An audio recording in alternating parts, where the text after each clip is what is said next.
Julie? 404. 4.4. 444.4. 44.44. 40. 4. That's Wanganum! Julie, you've been Wanganum, but Simon, you are today's number wang.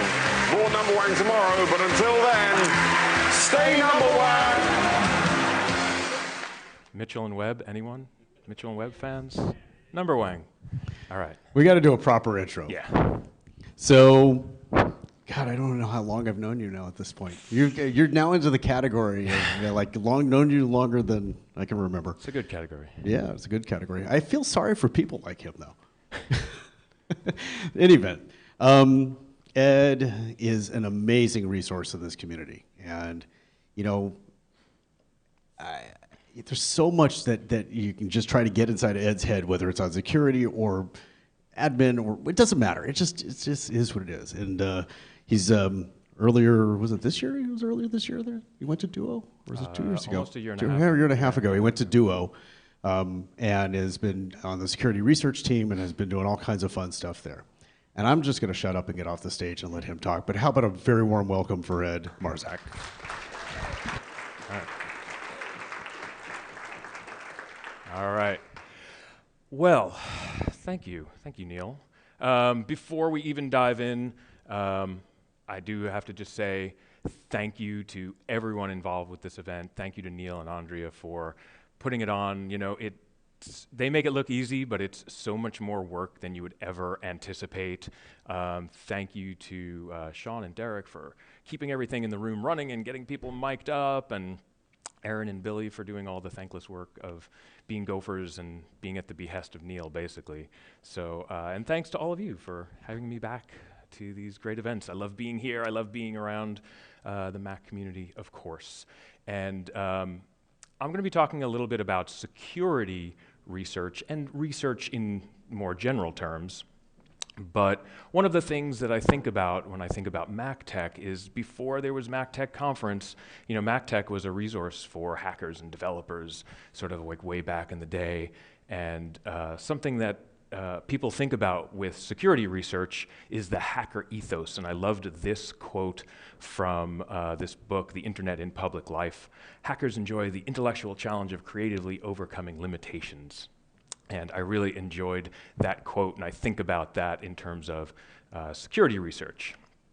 Before I start showing you slides, like I do every year, I have this link. If you go to this link, it will bring you to a Google Doc with links to everything that I talk about, so you don't have to ask me to back up a slide or hold on or furiously scribble down notes or take pictures. So I'll leave that up for a minute, because once you have this, you have everything.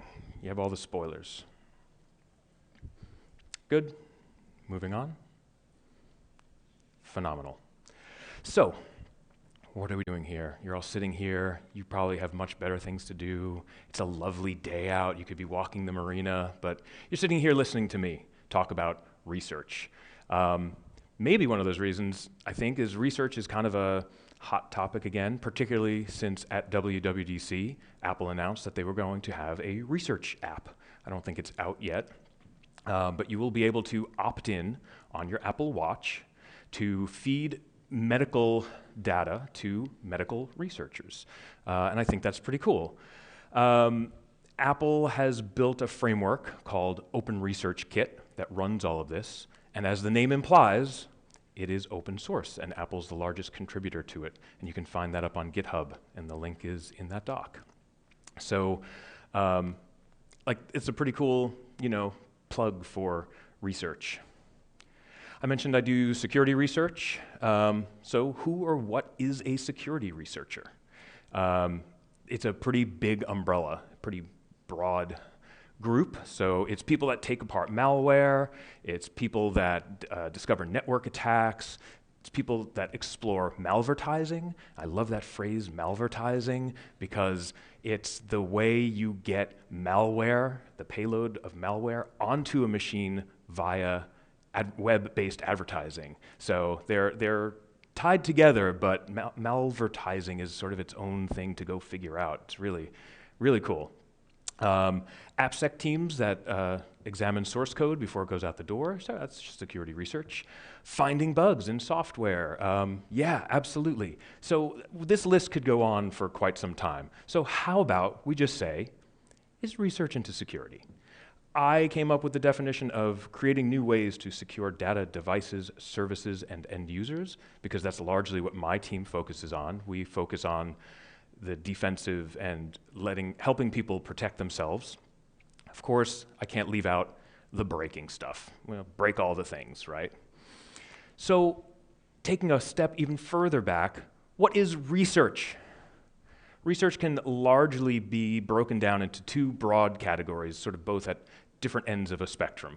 Blue sky research is also called pure research, or academic research very often, and that is when you are chasing down the answer to a question that you have just because you're interested. You want to become the world's foremost expert in this topic, and that's why you do pure research or blue sky research. What's going to happen at the end of that research? It might become a product, it might be useful, it might not. You don't really know until you get there. On the other side of that is applied research. And this is closer to what my team does. We get paid by a company. So we want to research and come up with solutions that we apply to something, probably one of our products. So applied research is typically what happens at companies, corporations. You are chasing down the solution to a problem that you know what you're going to apply that solution to. So in both of these cases, the process is largely the same. You have a question, you do some research, you get your answer. It's sort of, same in both cases. And I'm going to start out focusing on this research part of this big equation. And I think there's one key difference between research and learning, and that's persistence. You can learn, when you read a book, you can learn something, you can casually observe something and learn things about it, but with research, there's this sort of dogged persistence that you just chase things down until the end. Who here has worked with a research team? Anyone? Anyone work? Okay, number of hands, but the minority of hands, and I kind of expected that because even people in my company, when I talk to them about research and research teams, and they say, no, I've never worked with a research team. This is the first. So that's kind of cool. So I'll take a second to explain that. I like to think of research as exploring an unknown jungle. The research team is the advanced scout party. The research team goes in first, tries to explore the whole space, and as the research team goes in and explores this space, we find all this cool stuff, the waterfalls and the beautiful lake and beautiful flowers and all this great stuff. And we find this stuff and we want to explain it in a way to people when we go back to get them excited about it, to explore further. Of course, it's not all the good stuff we find. Sometimes we find some dangerous spots, and we want to mark those so people are warned in advance not to continue. This is a dead end or it's actively dangerous. And I don't know if this is an industry term, but my team calls this derisking, and it can happen at two critical points. Ideally, this happens before anyone's built anything or started a project, and they're talking to you about it, and they tell you their approach, and you say, oh, you know what? We already went down this road. Don't do that one, right? It's not good. Here's what we found. And of course, the other point that can happen is someone has already started building something, and they're convinced this is the right path to go down, and you have to work a little bit to convince them that, no, this isn't such a great idea for whatever reason, and hopefully you can kind of convince them even though they've started building something already. What my team does not consider themselves are engineers.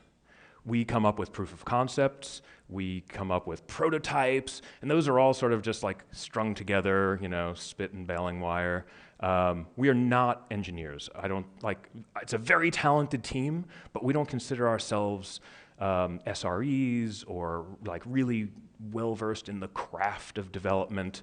But what we want to do is explore this space as fully as possible, document it, and then pass that off to the real engineers. And the real engineers are going to come in and put down plumbing and an electrical grid and build foundations for houses that are sturdy and resilient, that are all sort of close to those points of interest, but far away from the quicksand. So that's sort of what we want to do. All of our work, ideally, is preparatory for engineers to come in and kind of do the real work. And to that, it's really about the journey for the research team. Again, we try not to have a destination in mind. We're just exploring this space and finding what we find without any preconceived notions. And when we're doing that, it's critical that we share the why, the how, the successes, and the failures, so people don't make those same mistakes. So again, when I asked who's worked with a research team, not a lot of hands went up, so why even have a research team? As Charles mentioned in his talk on Wednesday, I love this, just rethink everything. That's one job of a research team. Just sort of question everything, make sure you are working on the most important problems and questioning your current processes to make sure they're the most efficient way of doing things, etc. Another reason, of course, if you are a research team paid by a company, you probably are looking to advance the state of your product. You want to be the team that provides some innovation and lets you get things into your product that your competitors don't have. And of course, probably for academic research mostly, but hopefully every research team can share their results and help the world. That's the ideal. We kind of like that. Particularly technology companies that allow their teams to publish open source or publish blog posts. That's great. And another function of a research team that's important is pointing out that failure can be wonderful. Not always, but sometimes you find some good things through failure, and you learn a lot. One of my favorite stories about failure is the story of the original Post-it notes. If anyone knows this story, that Post-it notes were kind of a mistake. The research scientist who was working at 3M at the time was working on creating bonding material that was incredibly strong. In his words, at that time we wanted to develop bigger, stronger, tougher adhesives. This was none of those. And he told some of his associates about it, and I made this thing and it has this really weak bonding ability, and they just kind of put it up on the shelf and left it there for a bit. And it turns out one of his colleagues a few years later noticed his bookmarks kept easily falling out of his book, and he went back and said, "Hey, that stuff you made? It'd be really great on a bookmark, and it won't fall out of my book, and it won't destroy the page when I take it off." And they said, "Yeah, not only that, now I can suddenly find all these uses for this bonding agent," and that became 3M Post-it notes. So you might initially say, like, "Oh, this was a failure," but it's the most popular failure ever, perhaps. In my view, every team should be empowered to research.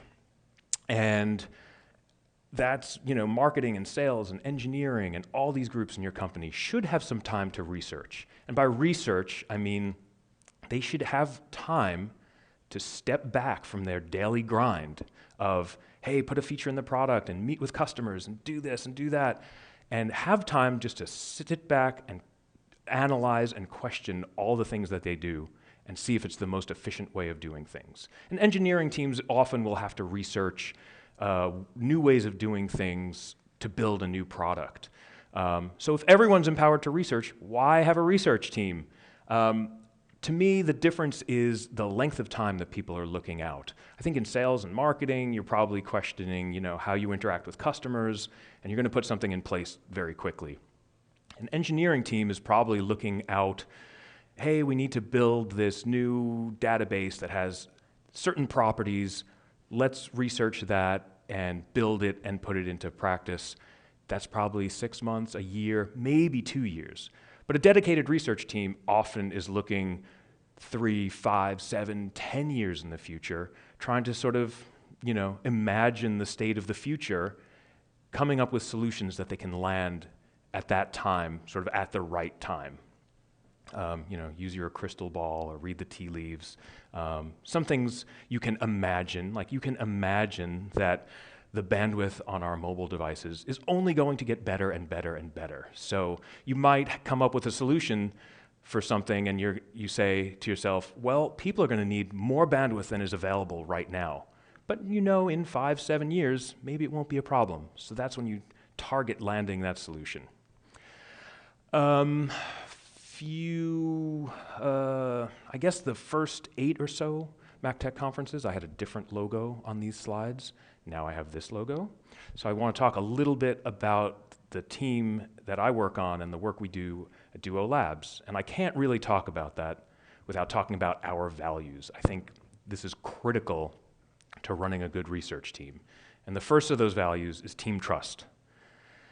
We can't have a good research team without trusting each other. We all know on the team that Duo Labs is a safe place for us to share our failures and our work and experiment and not be afraid to tell our coworkers that, wow, I've been working on this thing and I've gotten nowhere. You know, maybe I need some help. Hey, I worked on this thing and it didn't go the way I expected. A property that is incredibly important to us is team trust. Communication.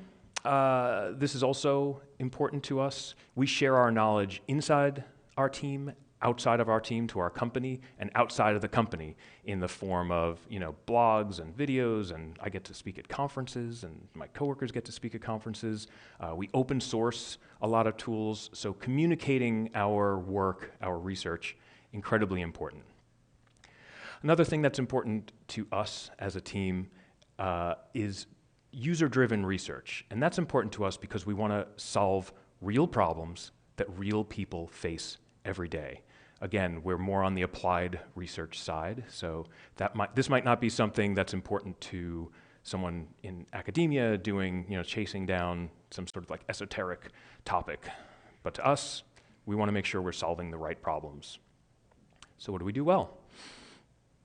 One of the first things I think that we do really well is we have a very open-minded team, and open-minded in approaches and procedures, nothing set in stone. It's really fascinating to work at a place where everybody questions everything all the time, from what seems quite trivial, like, hey man, we have this meeting every week. Do we need to have it every week? Maybe we could do this more efficiently. Like, people question everything up through, you know, from the trivial up through much bigger things.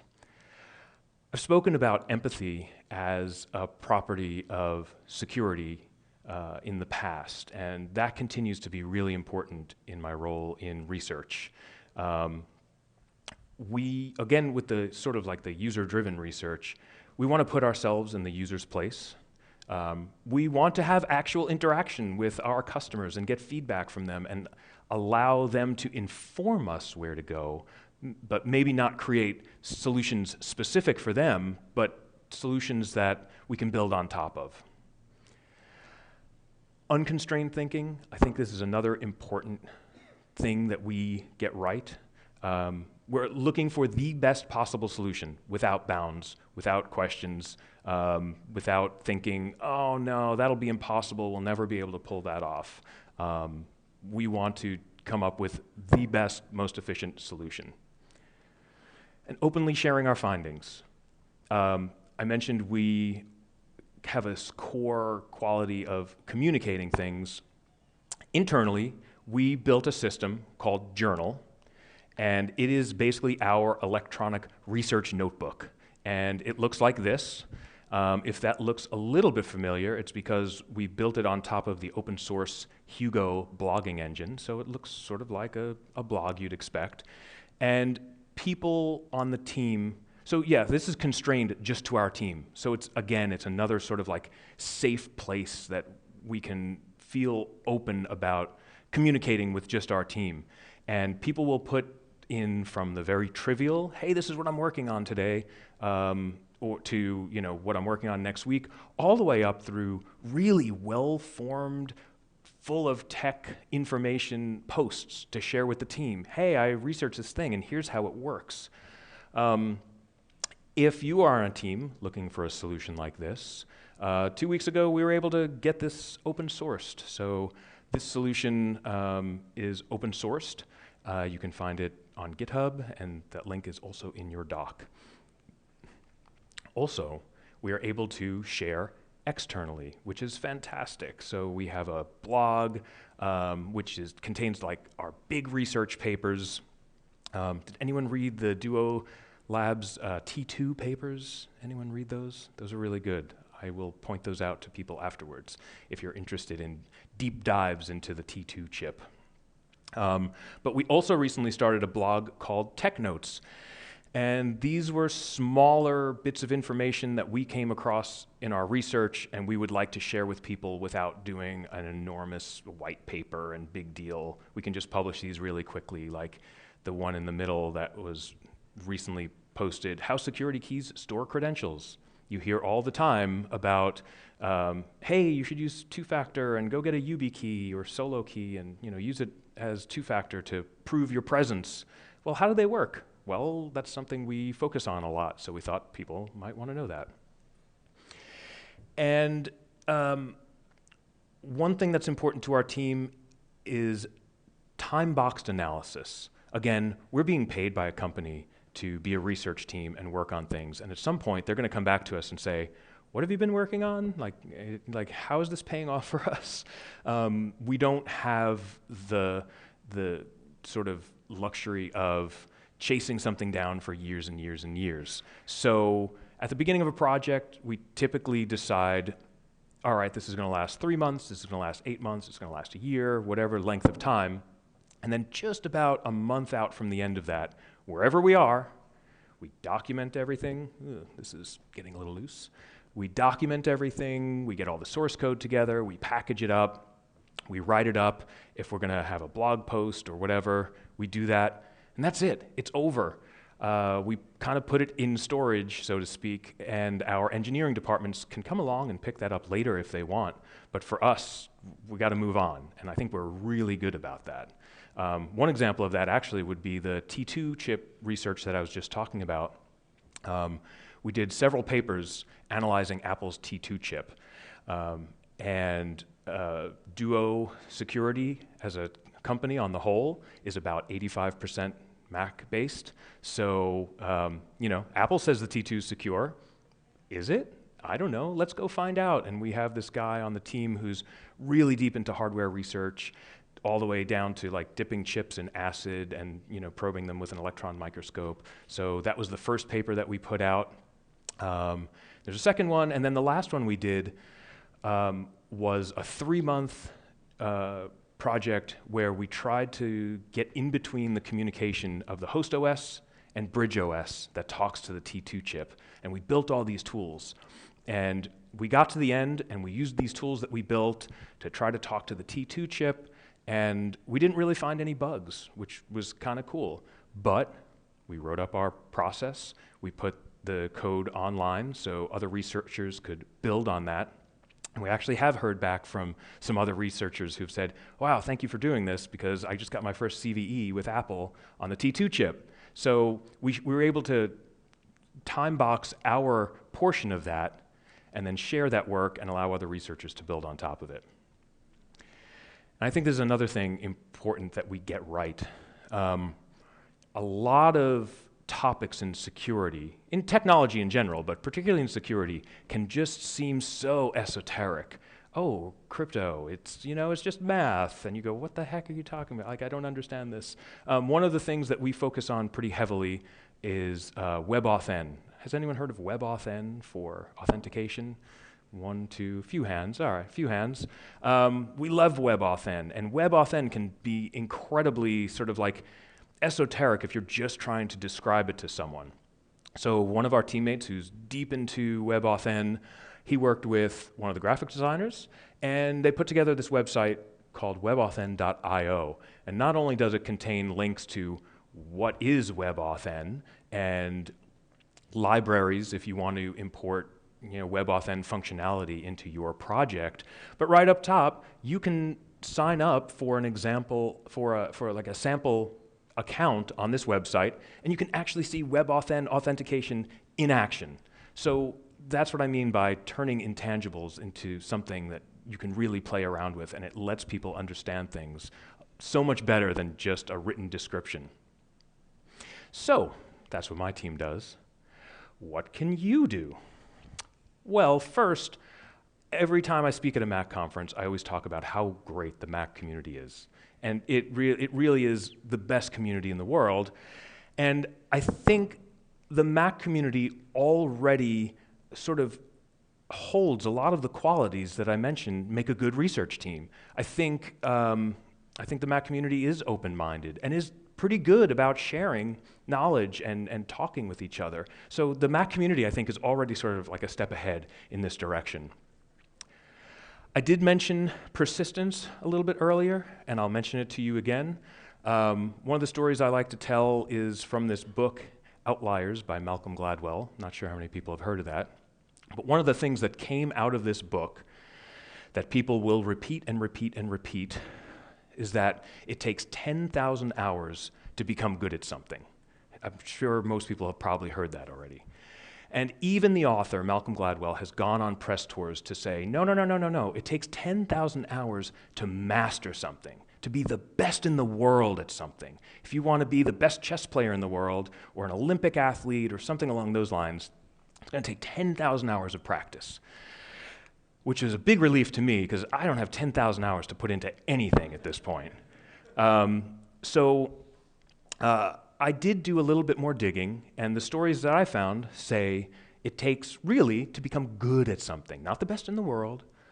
It takes about 20 hours across a month. And if you calculate that out, it's about 45 minutes a day. So that makes me feel really good. I have 45 minutes a day. So I've been mentioning this to people for quite some time, and I found that, for me at least, it's pretty easy to do that with technology because I enjoy it. And particularly on a research team, I can put an hour on my calendar every day and tell people, hey, I'm using this hour to go learn something. And that's what you do on a research team. So for technology, that became really easy for me. I figured I should try to learn something that's not technology and put this into practice and make sure this really works. There are other people who think this works, and I'm just going to play a quick clip from Jerry Seinfeld's 2002 movie, Comedian. I don't know if anyone's seen this, but this movie has taught me more about public speaking and public performance than anything else. There are so many great lessons to take from this movie, but here's a quick clip. When I was saying to Colin the other night, I said, I'm not going to go out Saturday night anymore. It's still, he said, they're too juiced up and all date night. Keep laughing. He just set me straight. He said, no, it does not matter what the audience is. Get up every night, anywhere you can. Work. Early, late, good, it doesn't matter. And of course it doesn't matter. When you're crafting an act, you need to see how that material works in front of each different type of situation. So that's it. Work. And I don't know if anyone's heard Jerry Seinfeld's other portion that he mentions in that movie, but the don't break the chain rule.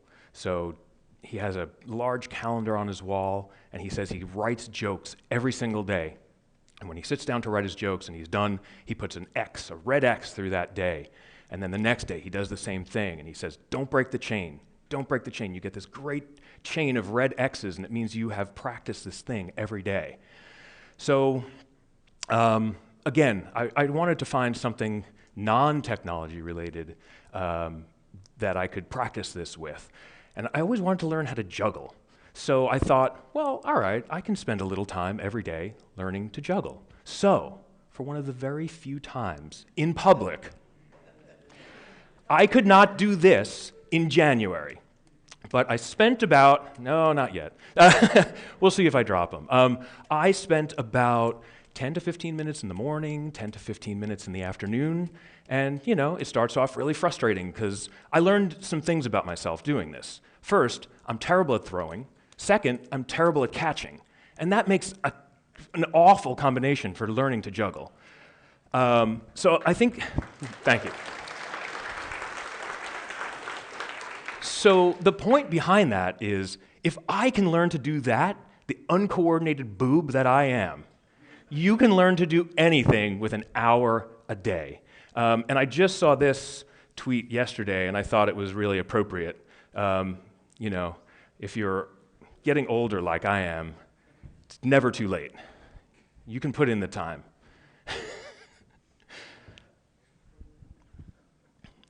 Right? Look at how late some of these people got their starts. All right, no more juggling. Back to our scheduled presentation. One thing is a myth that I'd like to bust about computer research, security research, is you don't need to code. I'm not saying it doesn't help in certain situations, and I'm not saying it doesn't level you up in some ways, but you absolutely do not need to code to be a good researcher in technology and in security. There are plenty of people who find weirdo security bugs all the time, and they usually tell their more technology experienced friends or something along those lines, and they go, "Oh my God, look what you found. You just press enter twice on the keyboard and you log in as whoever you want." And one of those examples, I've given talks about reverse engineering in the past, and certainly learning how compilers work and learning a little bit about code will help your reverse engineering skills. But reverse engineering's taking stuff apart. That's easy. Who doesn't like taking stuff apart? That's fun. It's not coding and putting things together. That's hard. One of the things you can do is just dig in. Find something that you enjoy and are passionate about and just get into it in a nearly obsessive way. One of my favorite things was John Syracuse's Mac OS X reviews. Who remembers those? Right? Okay, a lot of hands. For those who don't remember these, he stopped these years ago. John Syracuse used to live on whatever beta there was, write up every minute detail between the beta version and the previous version of Mac OS, and he would drop these reviews on the day that Apple dropped the retail version of the OS. And usually while you were downloading the OS, you would go read these reviews. And these weren't small reviews. There was this long table of contents, and if you zoom in at the bottom, this is a 25-page write-up, and it's not like they were web pages, so they were longer than paper pages. This was a ton of information and a ton of work. It didn't involve coding, and it didn't involve reverse engineering. He was just super passionate about it. And we miss these. I think the closest thing we have to this nowadays is Federico Vitici's Mac Stories reviews. Here's another one that, this one, the most recent on iOS 13, I think this was a 30-page review, and it has this gorgeous, table of contents.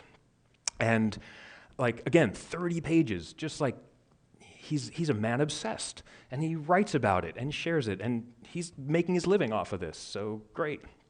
You don't have to write 30-page papers on things. That sounds daunting, right? Some people do this through Twitter.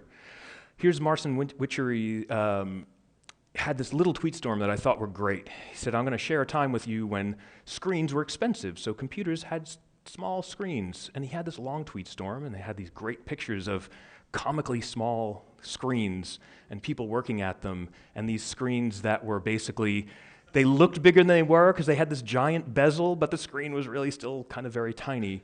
But what sold me on sort of this tweet storm is he finished it off and said, "Seriously, I found all of these in my research of keyboards." He's writing a book about the evolution of keyboards, happened to notice these ridiculously small screens, and posted about it on Twitter. I thought that was a really nice little chain of information. Does anyone follow Foon on Twitter? Oh, really? Only one hand? I don't know Foon. I honestly don't know if this is man, woman, I don't know. But Foon, if you've ever found this Twitter account, Tweetstorm doesn't quite do it justice. These will be these 30, 50, 60 long tweet chains about all esoteric topics that just seem like you wouldn't care, but you start reading, and it's the most interesting thing in the world. And here's a tweet where they took apart this Halloween decoration, and they go into every part in this haunted computer Halloween decoration, which I thought was really cool. So yeah, you can do a lot without coding, and you're able to share. Like Scott told us in the keynote, go tell your stories to the world. One way I like to use my imagination with this is anytime Apple comes out with a new technology or a new framework, I go to my applications folder. I go through every application in that applications folder, and I try to think, well, how's this new technology going to impact these applications? Sometimes it's an easy, like, oh, well, it's going to enhance this application. Other times, well, this application is not going to be needed anymore. Or sometimes it's, okay, it's not going to have any impact. But this is an easy way to do sort of like a little research exercise in your head. What I'm saying is, find the new thing, understand how it's different from the existing thing. So for example, for years and years and years, we had a trusted platform module, a TPM. And that was the way you stored secrets in hardware on Intel chipsets. Apple came out with the Secure Enclave, and through multiple revisions, now we have the T2 chip on the Mac. Apple says it's better. Is it? I don't know. Like, why is it different from a TPM? Something existed for this purpose. Why didn't they just use that? That's a good exercise to do some research and figure out what makes these things different or better or not. Wireguard, I don't know if anyone uses Wireguard. It is sort of the new shiny among VPNs, and I love it, and it's super fast. And I'm happy to talk about Wireguard at length after this. But someone decided we need to come up with a new VPN technology. SSL VPNs just aren't cutting it, or L2TP, like what makes these things different from each other? That's another good exercise. When something new comes out, understand how it's different from the other things. Two-factor authentication, oh man, we have SMS, we have TOTP, HOTP, software tokens, hardware keys. What makes these things different or better in different situations for each other? One thing I encourage people to do is get into hardware research. If there's one thing that's super critical today, is we can't run secure software without secure hardware. So find an old Mac, find an old machine, an old router, open it up, click onto some of those chips and see what data you can read off of it. Learn about JTAG. There's so much interesting exploration into hardware, and we definitely need more eyes on secure hardware, because otherwise we can't have secure software. Tracking metrics, this is another thing that's just kind of interesting. We're in a sort of a, or at least at the beginning of a golden era of time series databases. So you can store things that change over time. Things change over time. Understand why. Why do they change? What impacted that? What influenced that? And sometimes you don't know that you need these metrics until, a month, a year later, and you have all this information, you can kind of look back. It's kind of cool. A/B testing, many of us in this room run fleets of machines for our end users, whether that's 100 machines or 100,000 machines. You have ways through OS Query and Chef or Puppet and Factor to measure things from those machines. And I think this is really interesting. We all set defaults for our end users. Do we know how often our end users change those things away from the defaults? So an interesting sort of thought experiment is, if 80% of your users change the defaults that you set, maybe you should set the defaults to the obverse, like the way that more people want it. If you don't know where to start, just be curious. That's the great thing about research. Always be looking to improve things. I guess it's really easy to identify things that suck, right? Things that are kind of crap. I was having a conversation with a coworker about this, and he said, yeah, if it sucks for you, it probably sucks for everyone. So that's a great way, like a great starting point for research, particularly around design research. What's broken? What's not working? What sucks? Let's go fix it. Show your work even if it's not done, and I know this is a scary one. I think a lot of people get tripped up here. But showing your work and sharing, even if you didn't complete something, starts conversations. It gets you connected to other researchers in that space. You never know what you're going to find. You never know if you share something and you say, I have half the solution, you'll find the other person who says, oh, I was coming at this from the other angle. You know what? Together, we have the whole solution. It's fantastic. So we are at MacTech Conference. If you're looking for very specific inspiration around Mac and iOS devices, first place I'd say to look are logs. That to me is the greatest source of inspiration because there's just a ton of information in the logs. And most of us now get that through Console app. And I'm going to point something out because when I do, most people haven't seen this before. You can also get logs off of a phone. So if you plug an iOS device into your Mac, it will show up in the sidebar of Console.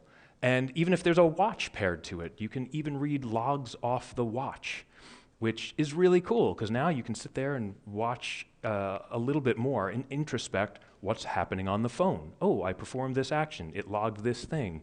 Cool. And if you're using Console app, it's really easy to find your favorite Apple process name. I found mine, the FU daemon. I don't know exactly what that is, but it's now my favorite process. If you're not a GUI app person, you can do this in the console as well. You can use the log show command. I have this in the document. And filter by certain events or subsystems. So here's, if you want to find every log message that said authentication failed over the last 2 days, here's a log show command for that. Here's a log show command that shows all the single sign-on events.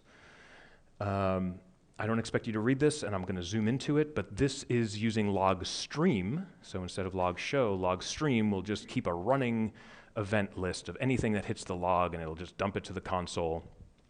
This is looking for the sender named wireless proximity. That's basically Bluetooth. So it'll sit there for a little bit, and then every time your Mac goes to look for Bluetooth beacons, you'll get this burst of activity, and it'll just kind of scroll across the screen. So that's this command, log stream info predicate, where sender contains wireless proximity. So I think logs are a great source of inspiration for just poking around your machine. I mentioned reverse engineering before. If you're interested in that, there are more great tools than I can fit on a slide, but the three that I reach for most, and I think in the Mac community people reach for most, LLDB. If you've installed Xcode, that's already on your machine. A little bit of a learning curve there, perhaps, but very useful. On the other side, Radar, little bit of a learning curve, open source, fantastic tool. The one in the middle, Hopper, I think is the one that the Mac community generally sort of reaches for, and I like recommending Hopper for a number of reasons. I think the last time I checked, it's about $149, which is incredibly reasonably priced for the power that Hopper gives you. Here's what is a very high level of what Hopper interface looks like. If $149 sounds expensive, there are tools in the reverse engineering world like IDA Pro that start at $5,000 a seat. So when I saw Hopper, it was even less when I bought it, like version 1.0. I just thought, wow, this is great. So it's a great tool.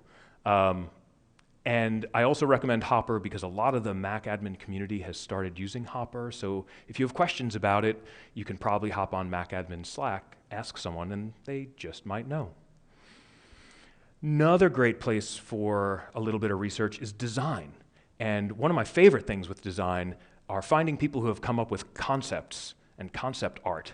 And this is kind of old, but I used it because I love this. This was someone's concept art for the yet unreleased iPhone 7 running the yet unreleased iOS 10. And what I love about this is, like, this is kind of what we have now. This beautiful edge-to-edge screen. They don't have a notch, but they do have the sort of like the status information above the speaker cutout. So I thought that was really cool. Like, this person was like really far ahead. I'm still waiting for these 4x4 or 2x2 widgets. I would love that on iOS. But you find people doing this all the time. Here's my concept for the next version of Mac OS or something along those lines. So really cool. If you're looking for other inspiration, just talk with your end users. They will have a million avenues for you to go down and things that they would like to see improved or better research or bugs. That's a great source of inspiration. When you're doing research, I will say, it does not have to be original and it doesn't have to be new. This is important. And I'm going to put up a tweet, and I want to be clear that I'm not poking fun at anyone. This is a very common thing. I know there are people in this room who know Brent Simmons, longtime Mac developer. Yeah, yay, Brent. He's like a million times smarter than I am. So like, let's get that out of the way. But like, just like a few weeks ago, he posted, "Today I learned you can figure out if SIP is enabled by using CSR util." Most people in this room probably knew that already. But this was new to Brent, and he's been around the Mac for forever. I wish I was the one who told him about this or something. And it just goes to show that, Mac developers and Mac admins just sort of like dig into the OS from completely different angles. And we're looking at different things. And just because you think you know something doesn't mean that you sharing this information won't help someone else. So like, I thought this was really a good illustration. And again, your research doesn't have to be new. Many times there is research that's done and people publish things and share information, and someone comes along and does research in that same area and they find a whole bunch of new things. For example, we thought the iOS boot ROM, a lot of people gave up on trying to crack the iOS boot ROM, and then just about a month ago, we saw this. Someone's epic jailbreak. I have a permanent unpatchable boot ROM exploit for millions of iOS devices, and like, this turned out to be the real deal. And what I thought was cool about this, I won't share the entire tweet chain, but this researcher found this vulnerability through a patch that Apple published. And the last line, they say, "I'm sure many researchers have seen that patch." Like, yeah, everyone saw this. It just triggered something for this researcher that didn't trigger with other people. So this was a problem that a lot of people thought was, not possible to solve. They thought Apple really nailed this one, and we cannot crack the iOS boot ROM. Well, guess what? You can. So it doesn't have to be original. It doesn't have to be new. But it does have to be your work. Plagiarism aside, like, absolutely do not take someone else's work and put your name on it. But that aside, it has to be your work because we want to hear your voice. Different people learn in all sorts of different ways. So you might have one person who's already given all this information, but the way they're teaching it or the way they're explaining it just doesn't resonate with a certain group of people. We would love to have your voice explaining things and, enlightening other technologists. I think enjoyment in research is really important. So, almost to the end, one of the last points here is find something you enjoy to research. It doesn't always have to be technology-based or Mac-based or iOS-based or like directly involved with your job. One of my coworkers likes researching devices he finds in the wild, let's say. And you might not be surprised to find out most of these machines that you find at cafes and in airports and things, once you get into them, the default ID and password is admin. Yeah. Brilliant, right? And then you can, come up with your own drinks. We, at the office we have in Ann Arbor, we have this beverage machine called the Bevy. It gives you different water beverages, and one of my coworkers was interested in this machine and how does it work. So he opened it up one night after hours, found it's an Arduino, so he wrote a little Arduino app for his Mac and decided, can I control it? Yes, we can. We can control it from a little app I wrote on my Mac. So all of these things, these technology things, sometimes you just do it for the enjoyment of it, just because it's fun. Like, I don't know, is this going to go into one of our products? No, but you learn something. And so I will leave you with this. Please do this work. We want to hear your voice, so share. And as people on my team often hear me say, this is great, why aren't you sharing this? Thank you very much.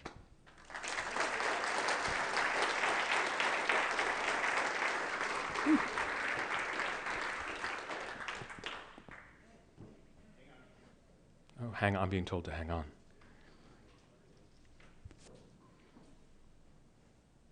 All right. Yeah, hey, there we go. I was afraid of the lights being in my eyes, but Turns out this is okay. And you know, the funny thing is I've talked to some people this week who are apparently very good jugglers. So they're probably looking at me going like, your form is all wrong. You're doing that poorly or something. I don't know. But I'm always willing for lessons. The thing I want to do is I want to learn the trick where you juggle apples and then take a bite out of one really quick. I find juggling is fantastic when you're in the supermarket with your spouse and you're like, oranges, put those down. Lemons, put those down. Avocados, put those down. Like the supermarket is a treasure trove for jugglers. And it makes the shopping experience go much faster when you do that. Yeah. Gotta have fun, you know. Who's got questions? Comments? I was just going to comment, you mentioned Axiom X and Yeah. it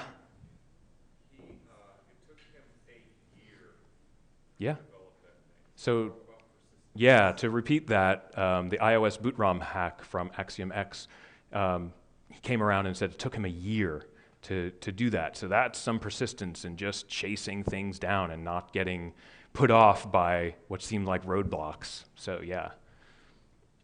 Yeah, good comment. Anyone else? All right.